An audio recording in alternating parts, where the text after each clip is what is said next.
آج جو میرے ہاتھ میں کتاب ہے یہ ابن الجوزی رحمۃ اللہ علیہ نے لکھی تھی، اور آج اسی کتاب کا میں آپ کو تعارف کراؤں گا۔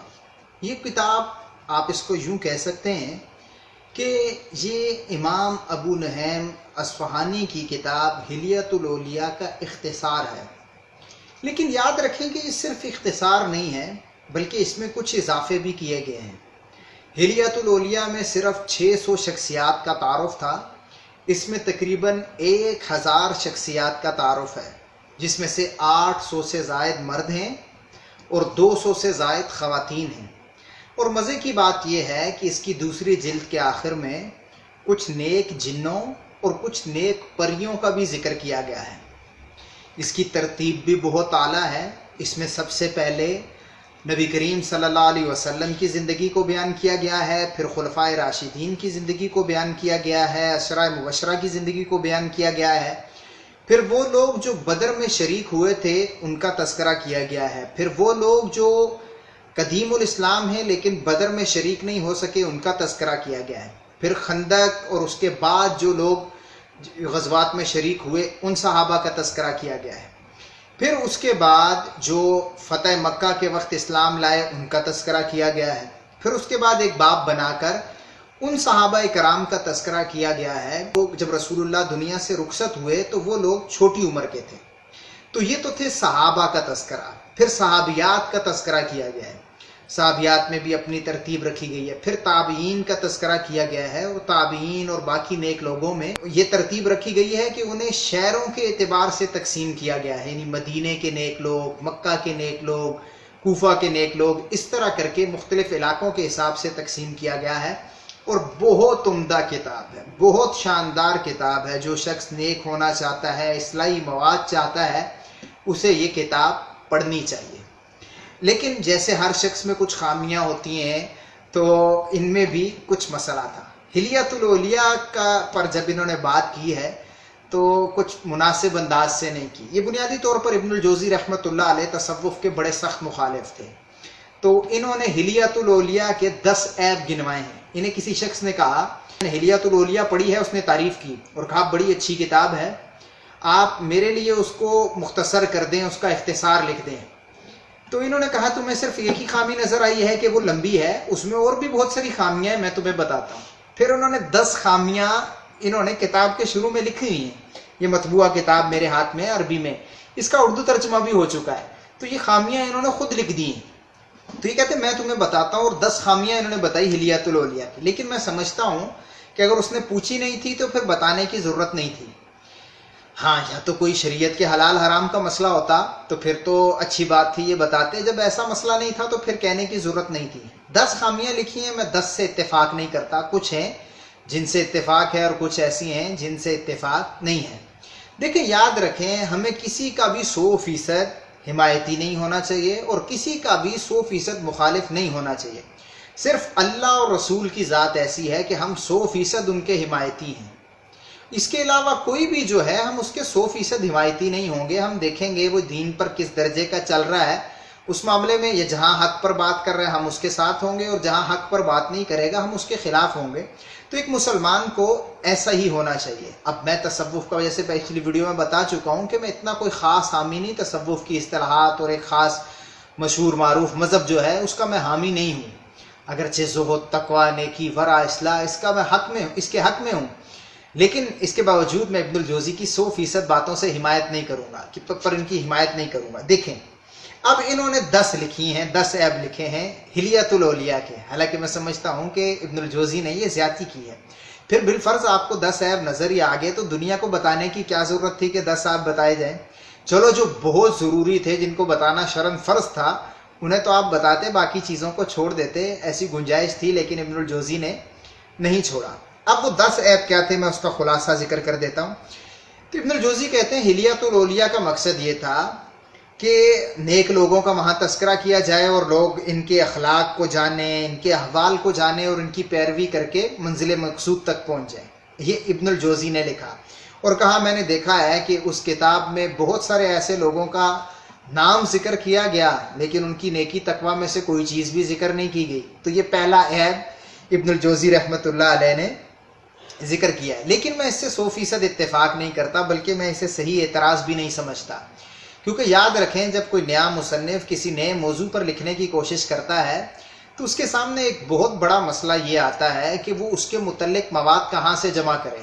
تو انہوں نے، کیونکہ جو امام ابو نعیم تھے، ان کا مقصد صرف یہ نہیں تھا کہ میں چند نیک لوگوں کا تذکرہ ذکر کروں اور لوگ ان کی پیروی کریں اور ان کے اخلاق اور کردار سے متاثر ہوں، بلکہ انہوں نے کتاب لکھی جس میں اولیاء اور صوفیاء ان کا دفاع کیا، اور انہوں نے کہا کہ اب لوگ ان کی طرف طرح طرح کی باتیں منسوب کر رہے ہیں، تو میں نے سوچا کہ کیوں نہ میں لوگوں کو بتاؤں، دنیا کو بتاؤں کہ صوفیاء اور اولیاء یہ کوئی جاہل طبقہ نہیں تھا، بلکہ بڑے بڑے محدثین ان میں سے تھے، اور بڑے بڑے لوگ ان سے احادیث روایت کرتے تھے، خود ان کے اقوال کو دوسرے لوگ بھی بطور حوالہ اور نقل کے پیش کیا کرتے تھے۔ تو انہوں نے وہ کتاب لکھی تھی اس مقصد کے لیے۔ اسی لیے جو ابن الجوزی یہ باتیں کر رہے ہیں نا، ان میں سے آدھی میری یہ پہلی بات سے ہی رد ہوتی چلی جائیں گی کہ یہ تو ابن الجوزی نے مقصد بتایا کہ اس کتاب کا مقصد یہ تھا، لیکن انہوں نے خود یہ مقصد بیان نہیں کیا۔ تو ہمیں ہر معاملے میں دونوں طرف کی رائے پڑھنی چاہیے، دونوں طرف کی رائے سن کر پھر کوئی فیصلہ کرنا چاہیے۔ تو اب پہلی تو یہ رد ہو گئی کہ انہوں نے کوشش کی تھی کہ مجھے ان کے احوال، ان کے اقوال مل جائیں، نہیں مل سکے، تو ان کے پیش نظر یہ تھا کہ چلو یہ بھی ہیں اولیاء کرام، ان کا بھی میں ذکر کر دیتا ہوں، مجھے مل جائیں گے بعد میں تو میں اس کتاب میں شامل کر دوں گا، اور بالفرض نہیں مل سکے تو میں آگے والوں کے لیے آپشن چھوڑ کر جا رہا ہوں، میدان چھوڑ کے جا رہا ہوں کہ میرے شاگردوں میں سے، میری اولاد میں سے، میرے مریدین میں سے کوئی بندہ اس کام کو مکمل کر دے گا۔ بہت سی مثالیں ہمارے سامنے ہیں۔ امام سیوطی نے جو تفسیر جلالین مکمل کی وہ ان کے استاد نے آدھی لکھی تھی۔ اسی طریقے سے آپ کے یہاں شبلی نعمانی کی سیرت کی کتاب کس نے مکمل کی ہے؟ اس کے شاگرد نے۔ اسی طریقے سے آپ کی بہار شریعت بریلوی مکتب فکر میں اس کے آخری حصے کس نے مکمل کیے ہیں؟ ان کی بینائی چلی گئی تھی، وہ لکھ گئے کہ میں تو مکمل نہیں کر سکا، میری اولاد مکمل کرے یا میری شاگرد مکمل کریں، تو مکمل ایسے ہو جاتے ہیں۔ تو انہوں نے یہ تراجم اس لیے چھوڑ دیے تھے۔ تو ابن الجوزی رحمۃ اللہ علیہ کو ایسا نہیں کرنا چاہیے تھا، لیکن خیر وہ تصوف کے بڑے شدید مخالف تھے، اس لیے انہوں نے صراحت کے ساتھ اس کی مخالفت کر دی۔ پہلی چیز تو یہ ہوگی۔ دوسرا انہوں نے اعتراض یہ کیا ہے کہ جب وہ کسی بندے سے منقول اقوال ذکر کرتے ہیں نا، تو پھر اس کا وہ خیال نہیں کرتے کہ بھئی اس کتاب سے وہ متعلق بھی ہیں، مطابقت بھی رکھتے ہیں اس کے مضمون سے یا نہیں۔ مطلب ابن الجوزی کا موقف یہ تھا کہ یہاں صرف نیکی، اصلاح اور اخلاق کی باتیں ہی روایت کرنی چاہیے تھی، دیگر چیزیں کیوں روایت کی ہیں؟ کہتے ہیں مثال کے طور پر دیکھو، امام مجاہد کا جب عنوان باندھا تو ان سے جتنی تفسیری اقوال منقول ہیں وہ ذکر کر دیے۔ امام مجاہد تفسیر کے حوالے سے جانا پہچانا نام ہے۔ اسی طرح حضرت اکرمہ وہ بھی تفسیر کے حوالے سے جانا پہچانا نام ہے، اور صوفی بھی تھے، نیک بھی تھے، زاہد بھی تھے، دنیا سے بے رغبت تھے، تقوی والے تھے، عبادت گزار تھے۔ تو امام ابو نعیم نے انہیں ذکر کیا اور بتایا کہ بھائی یہ چھوٹا آدمی نہیں تھا، یہ دیکھو تفسیر میں اس کی روایات کو مانا جاتا ہے۔ انہوں نے وہ ذکر کی اس وجہ سے کہ پتہ چلے کہ علم میں عالم آدمی ہے، پائیدار آدمی ہے، لوگ اس کو بات کو بطور دلیل پیش کرتے ہیں۔ لیکن ابن الجوزی نے اعتراض کر دیا کہ بھائی نیکی تقویٰ تو اس میں ہے نہیں۔ بھائی آپ دیکھیں کہ انہوں نے لکھی کیوں تھی، آپ کسی کا موقف نہ بتائیں کہ ان کا موقف یہ ہے یا یہ کتاب ایسی ہونی چاہیے تھی۔ انہیں پتہ ہے کہ میں نے کس مقصد کے لیے لکھی ہے اور انہوں نے وہ بات ٹھیک لکھی، تو یہ ٹھیک ہے۔ اگرچہ میں ذاتی طور پر اس چیز کا قائل ہوں کہ آج کل کے علماء کے لیے، جو آج کل کے علماء کتاب لکھیں تو انہیں چاہیے کہ وہ کسی بزرگ کی سیرت لکھیں تو اس میں سے وہی چیزیں لیں کہ جس کو کوئی پڑھے تو اس کے اخلاق اچھے ہو جائیں، اس کا کردار اچھا ہو جائے، وہ گناہوں سے بچ سکے، اسے نیکیوں پر استقامت مل جائے، وہ بد اخلاقی چھوڑ دے، بد کرداری چھوڑ دے، اس کا حسن سلوک اس کا بہتر ہوتا چلا جائے۔ میں اس چیز کا قائل ہوں، لیکن کسی کی کتاب پر اعتراض کروں یہ اس طریقے کی مناسب بات نہیں ہے۔ انہوں نے جس مقصد کے لیے لکھی تو وہ اسی پر ہی ہمیں رہنا چاہیے کہ کیا اس سے وہ مقصد پورا ہوا یا نہیں ہوا۔ ہلیۃ الاولیاء کو زیادہ شہرت ملی ابن الجوزی کی کتاب سے۔ تیسرا، ابن الجوزی رحمۃ اللہ علیہ نے اس کی خامی یہ بیان کی ہے کہ اس میں بار بار بعض باتوں کا اعادہ ہے۔ اس کی مثال دیتے ہوئے کہتے ہیں کہ جیسے حسن بصری رحمۃ اللہ علیہ کا جب ترجمہ امام ابو نعیم نے ذکر کیا تو اس میں ان کا کلام بتایا کہ انہوں نے یہ اقوال ان سے منقول ہیں۔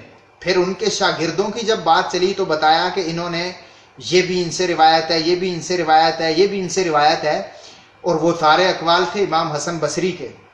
تو کہتے ہیں یہ بات صحیح نہیں ہے، اتنا تکرار کیوں ہے؟ تو یہ بھی اس کی ایک خامی ہے۔ دیکھیں بات یہ ہے کہ انہوں نے اپنے امام ابو نعیم نے اپنی کتاب کے مقدمے میں یہ بات لکھ دی ہے کہ میں یہاں بتاؤں گا کہ صوفیہ بڑے بڑے علماء میں سے بھی تھے، تو اس وجہ سے انہوں نے ہر ایک کی علمی حیثیت زیادہ کرنے کے لیے وہاں وہ اقوال کا تکرار کر دیا. اور کوئی مسئلہ نہیں، بہت سارے علماء کا طریقہ یہ ہوتا ہے کہ ہر مقام پر تفصیل سے لکھ دیتے ہیں، اور کچھ علماء کا کتابوں میں یہ طریقہ ہوتا ہے کہ وہ ایک بار ذکر کرنے کے بعد دوبارہ ذکر نہیں کرتے.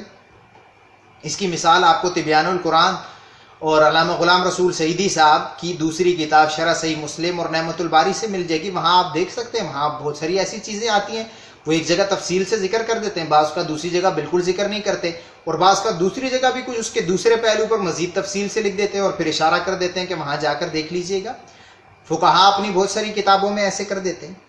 اچھا، چوتھا اعتراض یہ کیا، چوتھی خامی ابن الجوزی رحمۃ اللہ علیہ نے یہ بیان کی. وہ کہتے ہیں کہ انہوں نے بہت ساری احادیث مرفوعہ ذکر کر دی ہیں جس سے کتاب بڑی طویل ہو گئی ہے، تو بندے کو پھر پتہ ہی نہیں چلتا کہ یار یہاں اس کتاب کا مقصد تو نیکی تقویٰ تھا اور یہ کیا ذکر کر دیا. دیکھیں، پھر وہی عرض کروں گا کہ یہ آپ بتا رہے ہیں کہ اس کتاب کا مقصد یہ تھا. ابن ابو نعیم کا یہ کتاب لکھنے کا مقصد یہ نہیں تھا. انہوں نے تو لکھا کہ بڑے بڑے لوگ صوفیہ تھے، دیکھو جن سے احادیث مرفوعہ منقول ہیں وہ لوگ بھی صوفی تھے، تو اس وجہ سے یہ اعتراض نہیں بنتا، میں سمجھتا ہوں. ہاں، پانچواں اعتراض، اس میں پانچویں خامی، اس میں میں بالکل ابن الجوزی رحمۃ اللہ علیہ سے 100% اتفاق کرتا ہوں. انہوں نے کہا کہ اس کتاب میں بہت ساری ایسی حدیثیں نقل کی گئی ہیں جو حدیثیں باطل ہیں اور موضوع ہیں، یعنی من گھڑت ہیں، اور کہتے ہیں کہ یہ بات تو کنفرم ہے کہ جو لوگ عموماً صوفی ٹائپ ہوتے ہیں یا نیکی کی طرف، خیر صلح کی طرف زیادہ مائل ہوتے ہیں، وہ صحیح اور غیر صحیح میں فرق نہیں کر سکتے، تو اس لیے انہیں یہ باتیں ذکر نہیں کرنی چاہیے تھی. اگر وہ روایتیں کسی وجہ سے ذکر بھی کر دی تو کم از کم بتا دینا چاہیے تھا کہ اس میں سے یہ موضوع اور من گھڑت روایت ہے. میں 100% اتفاق کرتا ہوں، بالکل امام ابو نعیم کو یہ بتانا چاہیے تھا، اور ابن الجوزی کی یہ بات بالکل ٹھیک ہے. چھٹا اعتراض، چھٹی خامی ابن الجوزی رحمۃ اللہ علیہ نے جو بیان کی وہ یہ ہے کہ وہ کہتے ہیں وہ ہم کافیہ الفاظ لے کر آتے ہیں مختلف لوگوں کے تراجم میں یا ان کی تعریف کرنے میں. جس طرح کہتے ہیں تصوف کی حدود جب انہوں نے ذکر کی ہے تو اس میں بھی انہوں نے وہ ہم کافیہ الفاظ لائے. ہم کافیہ الفاظ یوں ہوتے ہیں کہ جس طرح عموماً دعوت اسلامی والی اگر آپ کوئی کتاب پڑھیں تو وہ بعض اوقات ہم کافیہ لفظ لکھتے ہیں، یعنی شہنشاہ لولاک، سیاح افلاک، اس طرح وہ کر کے لفظ لکھتے ہیں. تو وہ انہوں نے بھی اس طرح کا کیا ہوا ہے، تو انہوں نے کہا اس سے صحیح مفہوم ادا نہیں ہوتا. تو ٹھیک ہے، اس بات میں ابن الجوزی کی بات ٹھیک ہے، اگر صحیح مفہوم ادا نہیں ہو رہا تو انہیں نہ ذکر کرنا چاہیے تھا. لیکن سوال ہے کہ اگر کسی نے ذکر کیا تو یہ تو بھائی اس کے علم پر دلالت کرتا ہے، اس کی قادر الکلام ہونے پر بات کرتا ہے، اس کی طاقت لسانی پر یہ چیز دلالت کرتی ہے، تو اس کو بطور خامی ذکر کرنا میں سمجھتا ہوں صحیح نہیں. ہاں، یہ بات ضرور ہے کہ اس سے صحیح مفہوم ادا نہیں ہو سکا تو اعتراض بنتا ہے. اور دوسرا، میں یہاں دینی طلباء کو مشورہ دوں گا کہ آپ جب بھی لکھیں تو مشکل، بھاری اور ادھک الفاظ نہ استعمال کریں، بلکہ آسان، رواں اور بالکل سہل الفاظ استعمال کریں کہ ہر شخص کو آپ کی بات سمجھ آ جائے. اور اس دور میں وہی شخص کامیاب ہے جس کا پیغام پہنچ جائے اور لوگ سمجھ جائیں. باقی پھر پیغام میں جتنا دم ہوگا، جتنی تاثیر ہوگی، وہ اس حساب سے اپنا اثر دکھائے گا. آپ کو مشکل الفاظ میں نہیں پڑھنا چاہیے. جو علماء یہ کہتے ہیں کہ بھائی آپ مشکل لفظ لکھو پتہ چلے عالم ہے، میں سمجھتا ہوں اس دور کے حساب سے وہ صحیح بات نہیں کہہ رہے.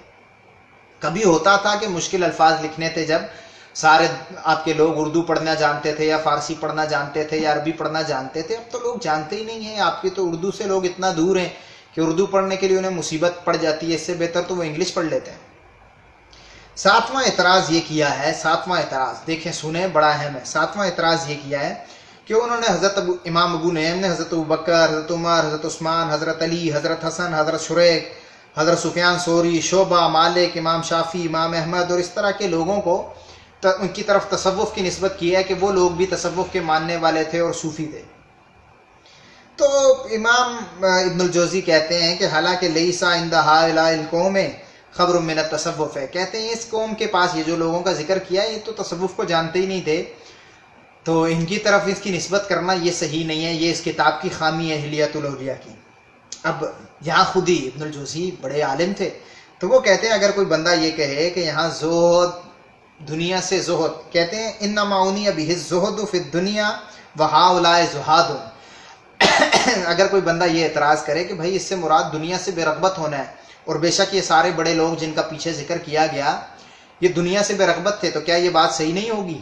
ابن الجوزی چلاک آدمی تھے، وہ کہتے ہیں میں تو میں اس کا جواب میں یہ کہوں گا کہ دیکھیں تصوف جو ہے وہ ایک مذہب معروف ہے ان کے اپنے لوگوں کے نزدیک، جس کی ایک خاص تعریف ہے، جس کی کچھ خاص شرائط ہیں اور خاص صفات ہیں، خاص طرح کے اخلاق ہیں، اسی سے وہ اپنے لوگوں کو پہچانتے ہیں کہ یہ تصوف کا قائل ہے یا نہیں قائل۔ تو کہتے ہیں وہ جو تصوف ہے وہ ان سب میں نہیں پایا جاتا تھا۔ تو ٹھیک ہے، کسی حد تک یہ بات ٹھیک ہے کہ آپ انہیں نہیں کہہ سکتے کہ وہ صوفی تھے، ہاں، بلکہ میں اپنی ذاتی رائے بتاؤں تو میں سمجھتا ہوں کہ ہمیں اس دور میں یہ نہیں کہنا چاہیے کہ یہ بہت بڑا صوفی ہے یا یہ فنا فی الشیخ کے مقام پر ہے، فنا فی الرسول کے مقام پر ہے، یا فنا فی اللہ کے مقام پر ہے، بلکہ ہمیں عام ایک تعریفیں رکھنی چاہیے جو قرآن حدیث میں استعمال ہوئی ہے، صحابہ کے دور میں رائج تھی۔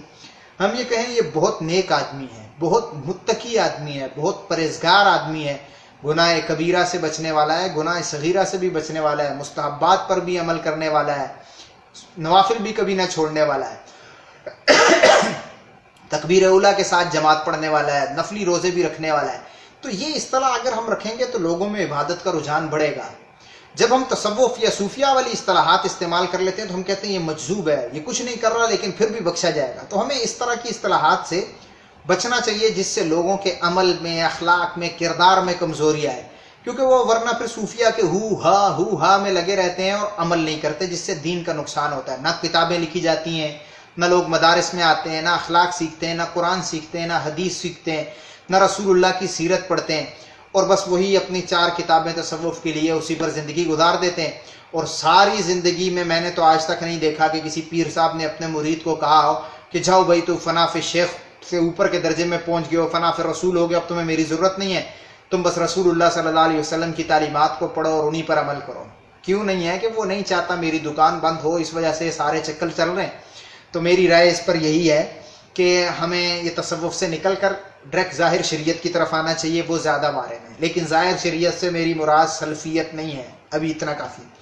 8واں اعتراض ابن الجوزی رحمۃ اللہ علیہ نے جو کیا ہے وہ یہ کہتے ہیں کہ یار بہت سارا ایسا کلام ذکر کر دیا گیا ہے جو اس کتاب کے لائق نہیں تھا، کبھی یہ ہوتا وہ ہوتا، کوئی خاص اعتراض نہیں ہے، چھوڑ دیں اس کو۔ اچھا، 9واں اعتراض یہ ہے جو کسی حد تک میں اس سے اتفاق کرتا ہوں، وہ یہ ہے کہ کہتے ہیں صوفیہ سے انہوں نے بعض ایسی چیزیں ذکر کر دی ہیں جس کا عمل کرنا ایک عام آدمی کے لیے جائز نہیں ہے، تو انہیں یہ ذکر نہیں کرنی چاہیے تھی۔ ٹھیک ہے، میں اس سے اتفاق کرتا ہوں۔ لمبی تفصیل انہوں نے لکھی ہے، توکل کے حوالے سے ایک بزرگ کا واقعہ بھی لکھا ہے، تو ٹھیک ہے، میں سمجھتا ہوں کہ ہمیں جو شریعت کی تعریف ہے، یا آپ آسان الفاظ میں کہہ لیں فقہا کی جو تعریف ہے اسی کے مطابق ہی چلنا چاہیے، اور تعریفوں میں ہمیں فقہا کے قول پر عمل کرنا چاہیے۔ شاید میرے خیال سے وہ بہتر ہے۔ ٹھیک ہے، فقہا بعض کا ذرا رعایت بھی دے دیتے ہیں، تو جو لوگ نیکی کی طرف زیادہ مائل ہیں وہ صوفیہ کی تعریف بھی لے لیں، لیکن ہر جگہ صوفیہ کی تعریف میں سمجھتا ہوں یہ زیادہ بہتر نہیں رہے گی۔ اچھا، اس کے بعد آ گیا 9واں اعتراض ہو گیا، آپ چلتے ہیں 10ویں اعتراض کی طرف۔ 10واں اعتراض ابن الجوزی رحمۃ اللہ علیہ نے جو کیا وہ یہ کہتے ہیں کہ انہوں نے ترتیب جو ہے یہ خلط ملط کر دی ہے، یعنی جس کو شروع میں ذکر کرنا چاہیے تھا اسے آخر میں ذکر کیا ہے، جس کو مقدم کرنا چاہیے تھا اس کو مؤخر کر دیا ہے۔ تو یہ ایک اعتراض کیا، کہتے ہیں خاص طور پر یہ جو ہے انہوں نے صحابہ کرام اور ان کے بعد کے لوگوں میں کیا ہے۔ تو یہ کوئی اتنا بڑا اعتراض نہیں، ان کی ایک اپنی فہم تھی، انہوں نے اپنے حساب سے ترتیب رکھی، کو قرآن حدیث میں تو ترتیب نہیں آئی تھی کہ یہی والی آپ نے رکھنی ہے، تو میں سمجھتا ہوں یہ اعتراض بھی کوئی اتنا خاص نہیں ہے۔ اس کے بعد کہتے ہیں 3 اور چیزیں بھی ہیں، 10 اعتراض کر کے بھی ابن الجوزی کا دل نہیں بھرا، تو کہتے ہیں 3 اور چیزیں بھی ہیں جو اس میں سے فوت ہیں، اس کتاب میں نہیں تھی۔ کہتے ہیں سب سے پہلے یہ کہ انہوں نے سید الزہاد اور امام الکل قدوۃ الخلق کا ذکر نہیں کیا جو ہمارے نبی کریم صلی اللہ علیہ وسلم ہے۔ یہ اعتراض بھی بالکل مناسب نہیں ہے۔ اس کی وجہ یہ ہے کہ امام ابو نعیم نے جو اپنی کتاب کا نام رکھا ہے اس کا نام ہے حلیۃ الاولیاء، اولیاء کرام کا زیور۔ تو اولیاء میں تو ہمارے نبی کریم صلی اللہ علیہ وسلم کو ذکر کرنے کی ضرورت نہیں ہے، تو میرا خیال ہے یہ بھی بلا وجہ کا اعتراض ہے۔ پھر دوسرا ابن الجوزی رحمۃ اللہ علیہ نے کہا جو چیز وہ چھوڑ گئے وہ یہ کہ انہوں نے بہت سارے لوگوں کو چھوڑ دیا ہے جن کے متعلق عبادت، جن کے متعلق وہ جو عبادت میں معروف تھے، دین میں محنت کرنے والے تھے، قربانیاں دینے والے تھے، ان کا ذکر نہیں کیا۔ تو کہتے ہیں یہ پھر کیا، شاید انہوں نے صرف معروف لوگوں کو ہی ذکر کیا ہے اور جو غیر معروف لوگ تھے انہیں چھوڑ دیا ہے۔ تو وہ کہتے ہیں کہ اصل میں بات یہ ہے کہ دیکھیں وہ صوفی ٹائپ لوگوں کو ذکر کرنا چاہتے تھے اور خاص تصوف کے ماننے والوں کو ثابت کرنا چاہتے تھے، تو انہوں نے چھوڑ دیا، تو کیا ہوا؟ یہ تو بندے کا اختیار ہے، بندہ کس چیز کو ذکر کرتا ہے اور کس چیز کو ذکر نہیں کرتا۔ یا تو وہ کہتے ہیں میں سب کا ذکر کروں گا اور پھر نہ کرتے تو پھر بری بات تھی۔ اچھا، اس کے بعد تیسرا اعتراض، تیسری چیز بھی ان سے رہ گئی، وہ یہ ہے کہ انہوں نے بہت کم عورتوں کا ذکر کیا ہے، حالانکہ کہتے ہیں عورت اگر زیادہ عبادت کرے، حالانکہ اس کا دین بھی بعض معاملات میں مطلب وہ ناقص ہوتا ہے، جیسے کئی دن اس پر حیض کے گزرتے ہیں وہ کچھ نہیں کر سکتی، اور دیگر معاملات ہیں، حاملہ ہو تو نیکیاں نہیں کر سکتی، اس طرح کی مختلف چیزیں۔ تو انہوں نے کہا اگر وہ نیکیاں کریں تو ان کا تو زیادہ ذکر کرنا چاہیے تھا۔ واقعی ابن الجوزی نے ان کی نسبت بہت زیادہ، یعنی 200 سے زائد خواتین کی عبادت کا ذکر کیا ہے، اور یہ ابن الجوزی کا پلس پوائنٹ ہے، ماننا چاہیے۔ اب یہاں پھر اپنی کتاب پر بھی کچھ اس کی صفات بیان کی، کچھ اس پر اعتراض بھی کیے، تو بس میرا خیال ہے اتنا تعارف کافی ہے۔ اس کتاب کو پڑھیں، اس سے نیکی لیں، اس کی خیر لیں، اور حلیت الاولیاء کے متعلق جو باتیں کی، میں یہ ہو سکتا تھا کہ میں چھوڑ دیتا، وہ باتیں نہ ذکر کرتا، لیکن میرا خیال ہے ضروری ہے، کیونکہ ہم جس جگہ بیٹھے ہیں، میں نہیں بیان کروں گا تو کوئی اور بیان کر دے گا، اور وہ جب بیان کرے گا تو وہ کسی اور طریقے سے بیان کرے گا جو زیادہ نقصان دہ ہوگی۔ تو میں نے دونوں چیزیں دیکھ لی، دونوں طرفیں رکھ کے اس پر اپنی رائے ایک درمیانی سی دے دی جو مجھے صحیح لگا۔ تو ویڈیو کیسی لگی کمنٹ میں بتائیے گا۔ مزید انشاءاللہ کوئی نئی کتاب لے کر آپ کے سامنے آئیں گے۔ میں نے فیس بک پر پچھلے دنوں ایک پوسٹ لکھی تھی بہت تفصیل سے قرآن کی تفسیر کے حوالے سے، تو وہ بہت سے لوگوں نے پسند کی، اور اس پر بہت سے میرے دینی طلباء دوست جو ہیں انہوں نے یہ کہا کہ برائے مہربانی ہمیں مکتبہ شاملہ چلانا سکھائیں۔ تو کچھ مزید ویڈیوز بنا لوں، پھر انشاءاللہ میں سوچ رہا ہوں کہ مجھے ایک سافٹ ویئر مل جائے جس سے میں اچھی طریقے سے سکرین ریکارڈ کر سکوں اور اس پر میرا ماؤس کا کرسر نظر آتا ہوں۔ ابھی تک میرے پاس جو سافٹ ویئر ہے اس میں ماؤس کا کرسر نظر نہیں آتا، سکرین ریکارڈر تو ہے، تو میں ڈھونڈ رہا ہوں جس میں ہائی لائٹ، یعنی سکرین کرسر میرا ہائی لائٹ ہوتا رہے، تاکہ میں بتاؤں یہاں کلک کریں گے تو یہ ہوگا، یہاں کلک کریں گے تو یہ ہوگا۔ تو میں انشاءاللہ مکتبہ شاملہ پر بھی بناؤں گا، اور مزید ابھی بہت ساری کتابیں جن کا میں نے آپ کو تعارف کرانا ہے۔ تو آپ میرا مشورہ ہے کہ دونوں کتابیں خرید لیں، گٹھی صفت الصفا بھی خرید لیں اور حلیت الاولیاء بھی خرید لیں، اس سے بھی خیر نکالیں اور اس سے بھی خیر نکالیں، اور دونوں کو سامنے رکھ کر نیک لوگوں کے اخلاق حاصل کریں اور اس پر عمل کریں، اپنا کردار اچھا کریں، اپنے اندر تقوی پیدا کریں، دنیا سے بے رغبتی پیدا کریں۔ اللہ تعالی ہم سب کو عمل کی توفیق عطا فرمائے۔ دعا میں یاد رکھیے گا۔ السلام علیکم ورحمۃ اللہ وبرکاتہ۔